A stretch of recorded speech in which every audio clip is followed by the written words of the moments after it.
kita lanjutkan ke ekonomi terapan yang tadi.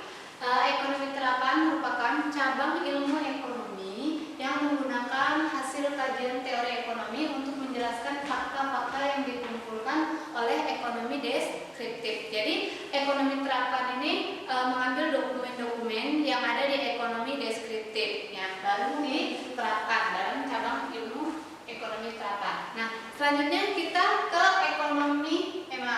ekonometrika. Nah, ekonometrika ini adalah seperangkat metode statistika yang memungkinkan ekonomi menguji hipotesis dengan menggunakan data dari lapangan. Jadi hipotesis ini uji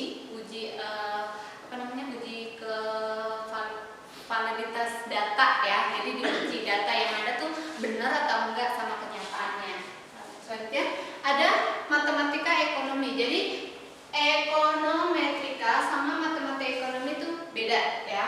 Jadi kalau matematika ekonomi ini membahas penerapan matematis pada aspek-aspek teoritis dan analisis ekonomi tanpa memperhatikan masalah-masalah statistika. Kalau yang ini memperhatikan masalah statistika, kalau ini tidak memperhatikan masalah statistika. Nah, itu hanya untuk pengetahuan aja ya. Nanti di ulangan juga belum tentu keluar. Nah, selanjutnya kita ke ilmu ekonomi terdiri dari 8 cabang ya.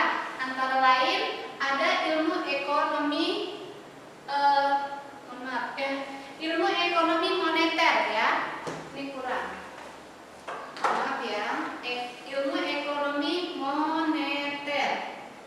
Nah, apa sih ilmu ekonomi moneter? Ilmu ekonomi moneter adalah cabang ilmu ekonomi yang membahas tentang perbankan, lembaga keuangan lainnya. Jadi ekonomi moneter adalah yang berhubungan dengan tingkat suku bunga bank. Biasanya ilmu moneter ini adalah Bank Indonesia atau Bank Indo ya, seperti tingkat suku bunga, kebijakan moneter, terus kas rasio dan lain sebagainya.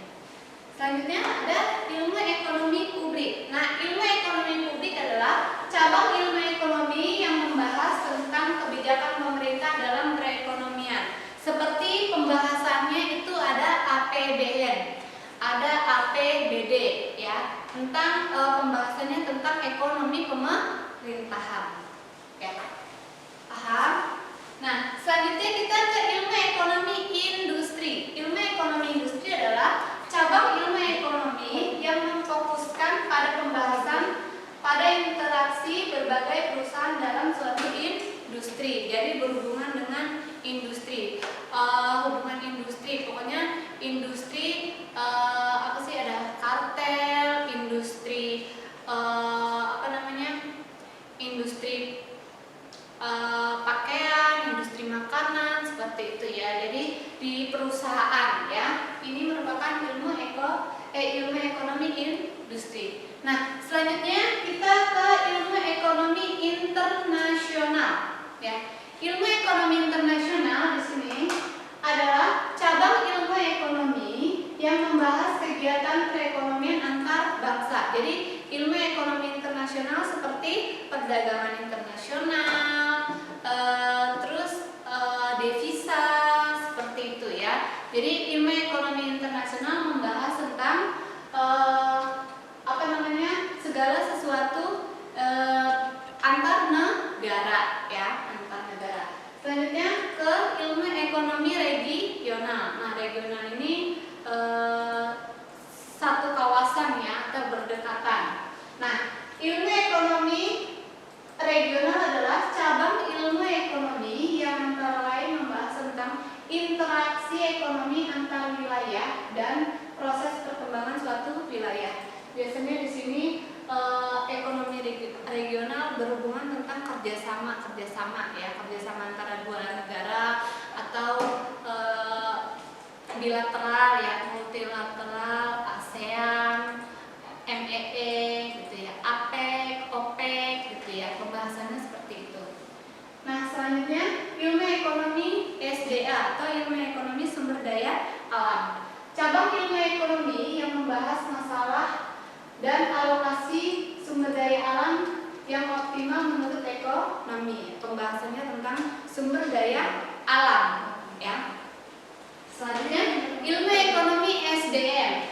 Ilmu ekonomi SDM adalah cabang ilmu ekonomi yang membahas faktor produksi tenaga kerja, yang membahas tentang sumber daya manusia atau manpower atau tenaga kerja, SDM ya. Nah, yang terakhir adalah ilmu ekonomi syariah, karena di Indonesia ini penduduknya mayoritas muslim, jadi ekonomi syariah diterapkan di Indonesia. Nah, kalau ekonomi syariah ini sangat bagus ya, karena apa? Ekonomi syariah ini cabang ilmu ekonomi yang membahas prinsip bagi hasil. Jadi prinsip ekonomi syariah itu bagi hasil. Contohnya, kalian pinjam uang di bank syariah sebesar 1 juta. Nah, itu kalian buat usaha. Nah, nanti kalau usahanya laku mendapat keuntungan 100.000 harus bagi hasil. Banknya mendapat 50.000 dan kalian yang pinjam mendapat 50.000. Itu namanya prinsip bagi hasil. Kalau rugi gimana? Kalau rugi sama. Kalau rugi juga dibagi hasil. Kalau pinjamnya 1 juta, kalau semua mengalami kerugian harus dibagi rata, jadi sama 500 ya. Nah, itu namanya prinsip bagi hasil. Selanjutnya penghapusan riba dalam perekonomian dan zakat. Jadi di ekonomi syariah ini ada yang namanya penghapusan riba ya. Riba itu bunga ya, bunga. Nah, di dalam Islam itu tidak boleh ya ada bunga. Nah, kalau di bank gimana? Bank konvensional. Nah, bank konvensional itu riba juga ya. Seharusnya tidak boleh. Nah, zakat juga di Indonesia juga ada badan zakat nasional ya. Walaupun memang di Indonesia itu pajak ya, tapi kalau di negara tetangga seperti di Brunei sudah menggunakan zakat ya. Jadi pajak tuh nggak ada, dialihkan menjadi zakat ya. Jadi penghasilan kita harus ada zakat 2,5%.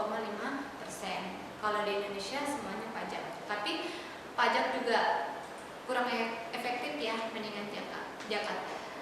Cukup sekian materi dari saya akhiri. Wassalamualaikum warahmatullahi wabarakatuh.